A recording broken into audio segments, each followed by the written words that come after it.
दोस्तों, आपको बता दें कि ईवीएम को लेकर पूरे देश में पहले से ही बवाल चल रहा है। जब भी विधानसभा या लोकसभा के इलेक्शन होते हैं, अधिकतर परिणाम भारतीय जनता पार्टी के पक्ष में आते हैं। हमेशा प्रचंड बहुमत के साथ भाजपा की जीत होती है। लेकिन आपको बता दें कि ये जो सवाल 2017 से बसपा सुप्रीमो ने पहले ही उठाने शुरू कर दिए थे। उन्होंने ईवीएम पर आशंका जताई थी और आज वो फिर ईवीएम पर शंका जाहिर कर रही हैं। उन्होंने साफ कह दिया है कि हमारी पार्टी का जनाधार बढ़ रहा था, लेकिन जब से ईवीएम आई है तभी से इन लोगों ने गड़बड़ करना शुरू कर दिया। ये बसपा सुप्रीमो मायावती कह रही हैं। आप इस वीडियो में देख रहे हैं कि उन्होंने साफ साफ ईवीएम पर सवाल उठाया है। मायावती ने फिर से ईवीएम पर सवाल उठाना शुरू कर दिया है।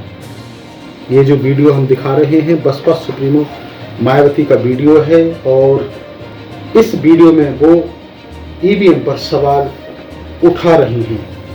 बैलेट पेपर से वहाँ चुनाव हो रहा है, तो इसलिए मैं आपको ये बताना चाह रही हूँ कि ये मशीनों का कमाल है और कुछ नहीं है। नहीं तो ये लोग ईवीएम की बजाय बैलेट पेपर से कराएं। तो आप रिकॉर्ड उठा के बीएसपी का देख लो। जब तक बैलेट पेपर से चुनाव होता रहा, हमारा हर चुनाव के अंदर हमारी पार्टी का जनाधार बढ़ा है और वोट का प्रतिशत बढ़ा है और सीटें बढ़ी हैं। और जब से ये मशीनें आई हैं तब से ये गड़बड़ हुआ है।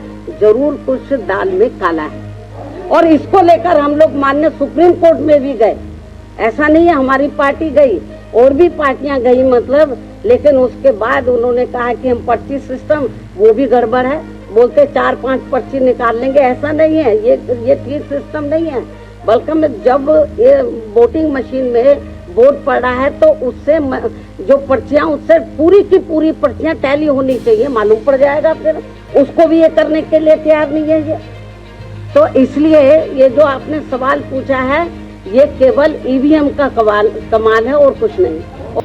और इसी के साथ बामन मेश्राम के द्वारा ये घोषणा की गई है कि 2024 में ईवीएम फोड़ना है। 1 लाख कार्यकर्ता की कमेटी तैयार करेंगे, बूथ लेवल पर कमेटी बनाई जाएंगी और उस कमेटी में 1 लाख कार्यकर्ता होंगे और ईवीएम फोड़ेंगे। ये 2024 के लिए घोषणा की है बामन मेश्राम के द्वारा। आप वीडियो के अंदर देखेंगे, ये बामन मेश्राम जी का वीडियो है। सोशल मीडिया पर जमकर वायरल हो रहा है ये वीडियो और उनका कहना है कि यदि एक व्यक्ति ईवीएम तोड़ देगा तो उसको जेल डाल दिया जाएगा, जेल में डाल दिया जाएगा। लेकिन यदि 1 लाख कार्यकर्ता ऐसा करेंगे तो कहां तक जेल में डालेंगे। और दोस्तों, तभी बैलेट पेपर लागू होगा। ये बामन मेश्राम कह रहे हैं। तो फिर कैसे लेके गया? कहा कि मैंने कहा, वकील ने कहा कि यही बचाव करेगा और कुछ नहीं है। तो जज ने कहा ये अंग्रेजी में है। अंग्रेजी में पढ़ना आता है? क्या नहीं, मुझे तो नहीं आता है। ले आओ मेरे पास। जज साहब के पास ये कॉपी दिया। जज ने देखा तो सुप्रीम कोर्ट ऑर्डर। अच्छा, सुप्रीम कोर्ट ने लिखा? हाँ, सुप्रीम कोर्ट ने लिखा। वो बामन मेश्राम यही बोल रहा है।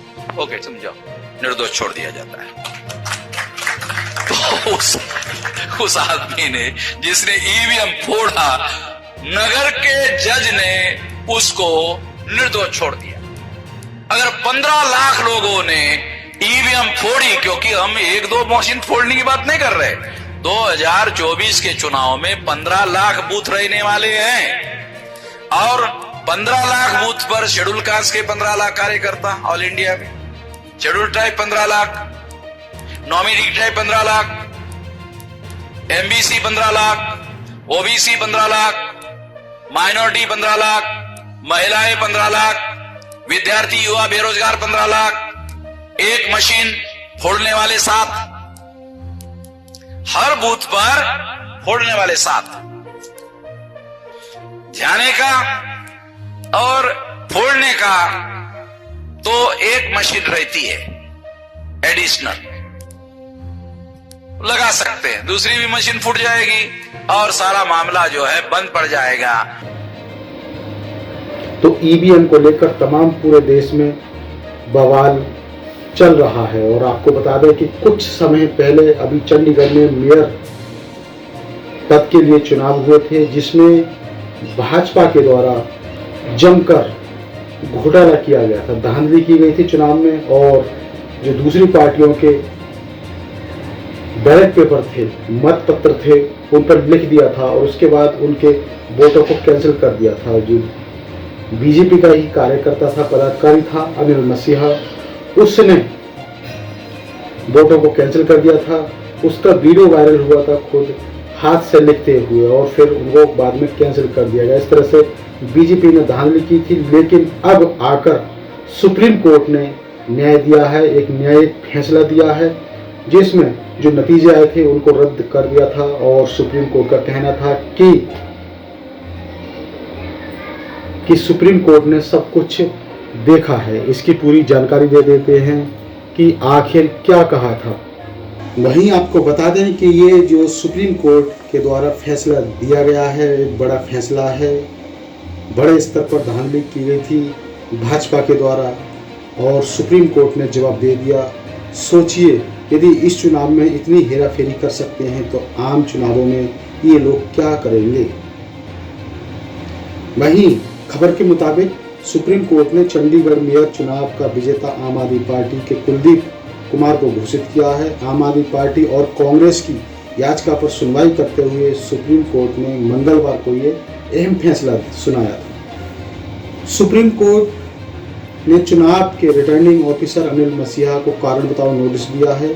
अनिल मसीहा पर आरोप है कि उन्होंने उम्मीदवार को मिले 8 वोटों के साथ छेड़छाड़ की थी। मसीहा को इस नोटिस का 3 हफ्तों के अंदर जवाब देना है। आम आदमी पार्टी ने सुप्रीम कोर्ट के फैसले को लेकर लोकतंत्र की जीत बताया है। कुलदीप कुमार ने इसे चंडीगढ़ के लोगों की जीत बताया है। वहीं सुप्रीम कोर्ट ने मंगलवार को हुई सुनवाई के दौरान आम आदमी पार्टी के उम्मीदवार कुलदीप कुमार को विजयी घोषित किया है। 30 जनवरी को मतगणना में हार गए थे। इसी के बाद उन्होंने पहले हाई कोर्ट और फिर सुप्रीम कोर्ट का रुख किया था। और इसी के साथ जब सुप्रीम कोर्ट के वकील सादान फरासत ने अदालत के बाहर आने के बाद पत्रकारों को बताया, प्रिजाइडिंग ऑफिसर को झूठ बोलने के मामले में नोटिस दिया है। इसके अलावा कोर्ट ने कहा है कि बैलेट पेपर से छेड़छाड़ करने के लिए उन पर आईपीसी की धारा के तहत कार्रवाई भी शुरू की जाए, ये वकील ने कहा। और वहीं चीफ जस्टिस क्या कहती हैं, सुप्रीम कोर्ट के चीफ जस्टिस डीवाई चंद्रचूड़ ने कहा, ये कोर्ट कर्तव्य से बंधी है, खासकर आर्टिकल 142 में लिखित ड्यूटी, जिसमें पूरा न्याय करने की बात की गई है। चुनावी लोकतंत्र की प्रक्रिया को छल से नाकाम नहीं किया जा सकता है।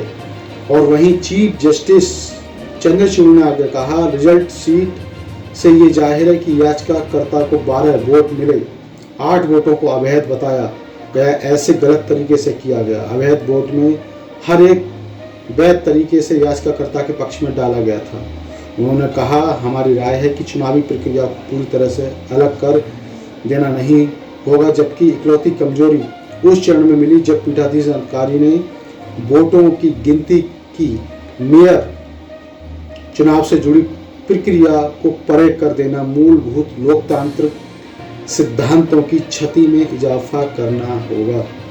और वहीं इस पर अरविंद केजरीवाल ने भी अपनी प्रतिक्रिया दी है, उनका भी वीडियो सामने आया है। उन्होंने साफ कहा है कि हम इस फैसले का स्वागत करते हैं। देखिए अरविंद केजरीवाल अपनी वीडियो में क्या कह रहे हैं, वो भी आपको दिखाते हैं। इस चुनाव में 36 वोट थे टोटल। बीजेपी के, कांग्रेस के, आम आदमी पार्टी के, अकाली दल के 35 काउंसलर और 1 मेंबर ऑफ पार्लियामेंट, 36 वोट थे। उन 36 वोट्स की काउंटिंग में बीजेपी वालों ने 8 वोट चोरी कर लिए, 25% वोट चोरी कर लिए 36 के अंदर। सोचो, अभी कुछ दिन के बाद देश का बड़ा चुनाव होने वाला है, उसमें 90 करोड़ वोट हैं। अगर ये 36 वोट में से 25% वोट चोरी कर सकते हैं, 90 करोड़ वोटों में ये कितने वोटों की चोरी करेंगे सोच के भी रूह कांप उठती है, रोंगटे खड़े हो जाते हैं। सुनते तो थे कि बीजेपी वाले गड़बड़ करते हैं, सुनते तो थे कि बीजेपी वाले बदमाशी करते हैं, वोटों की चोरी करते हैं, पर कभी कभी मन खराब थी कि चंडीगढ़ के चुनाव के वक्त सीसीटीवी कैमरे लगे हुए थे और सीसीटीवी कैमरों के अंदर इनका सारा का सारा रंगे हाथों ये लोग पकड़े गए, सारा इनका कुकर्म पकड़ा गया। इसे साफ जाहिर है कि कितने बड़े स्तर के ऊपर ये वोटों की चोरी करते हैं। अब बड़ा मसला ये है, पूरे देश को सोचना पड़ेगा कि अगर जनतंत्र नहीं बचेगा तो कुछ नहीं बचेगा। आज जितनी कॉन्फिडेंस के साथ ये कह रहे हैं 370 सीट आएंगी, 370 सीट आएंगी, एक तरह से देश के लोगों को चैलेंज कर रहे हैं ये लोग कि तुम्हारे वोट की जरूरत नहीं है हम लोगों को, हमारी तो आ रही है 370 सीट, तुम्हारे वोट की जरूरत नहीं है हम लोगों को, हमारी तो आ रही है 370 सीट। अगर उन्हें इतना कॉन्फिडेंस है 370 सीट का, कहां से आ रहा है ये कॉन्फिडेंस? कुछ तो गड़बड़ कर रखी है इन्होंने। और जिस देश, अगर किसी देश के अंदर चुनाव के पहले पार्टियां साफ साफ कहना चालू कर दे हमें वोट की जरूरत नहीं है, हमें लोगों की जरूरत नहीं है, उस देश के अंदर फिर जनतंत्र बहुत बड़ा खतरे में है। पूरे देश को मिलके 140 करोड़ लोगों को मिलके जनतंत्र को बचाना पड़ेगा। इससे ये भी साफ है ये लोग चुनाव जीतते नहीं हैं, ये लोग चुनाव चोरी करते हैं। तो ये थी बड़ी खबर सुप्रीम कोर्ट के ऐतिहासिक फैसले को लेकर। आपको बता दें कि ईवीएम को लेकर भी अब लोगों के अंदर शक का दायरा बढ़ चुका है, लोगों में शंका है।